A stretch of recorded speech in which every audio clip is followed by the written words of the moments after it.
Hey everyone, it's Lexie. So in today's video I'll be sharing with you my 2020 reading goals. So I think I always like going into the new year with some personal goals, which you guys saw with some of my financial goals that I would like to accomplish this year, but this is the one that is more book related. So I have 5 goals that I would like to achieve this year, and they're very much intertwined with what I did last year. I felt like I had a really good rhythm with some of the stuff that I do talk about. So yeah, without further ado, let's get started.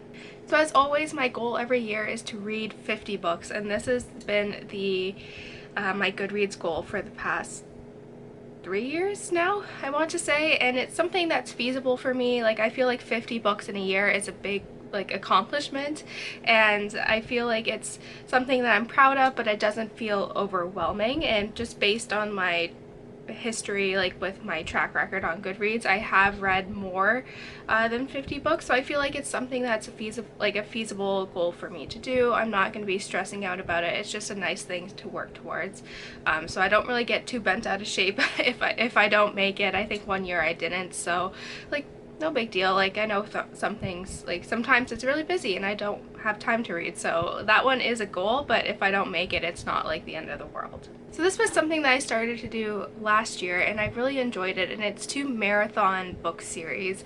And I felt like I did this with the Erica Foster series over the summer, and also the Tracy Crosswhite series, and I found that reading them in that setting, back to back to back, just added to my reading experience, because I didn't, especially if a new book comes out a year later, you don't really remember some of these minor or smaller minor details that were in the previous book. So I found this way it just really enhanced my reading experience. I was totally immersed in that world, and I really enjoyed it. So there are a few series that I would like to do that with this year that I'm really excited about, and yeah, I just want to do that more. It was something that I really enjoyed, and I want to kind of add that to my normal reading habits.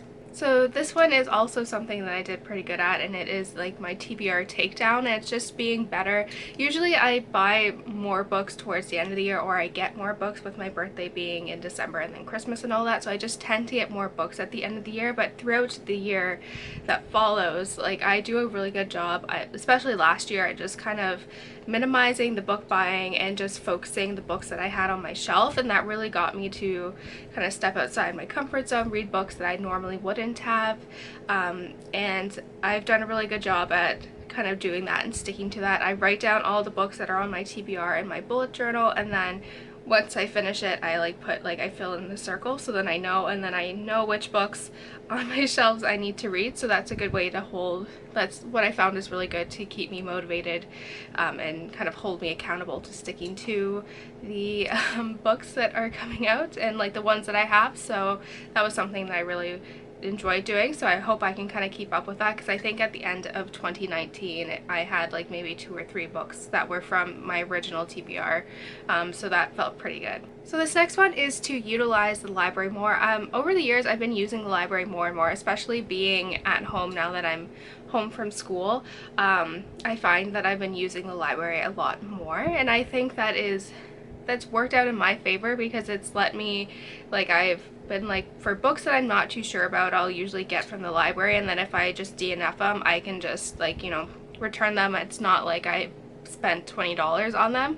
So I've kind of changed my buying algorithm, I guess you could say, in a sense that if it's an author that I know that has a new book, or it's a part of a continuing series, then I'm okay to get those ones. But if it's a new author, and if it's a book that I'm not too sure I will I will get it from the library. So then it's no harm done if I don't end up liking it, and I can just return them. So I found that's been really useful. And just also the library too is sometimes if I have the hard back book, I don't like reading hardback, but if I can get it on my Kindle, I find that it's easier to read, because I can read it in bed lying down without my glasses on, and so I can be more comfortable reading with it. So if I can find them in the library and get the Kindle edition, that's always good. But it's also good to support your local library, so that is always a good thing.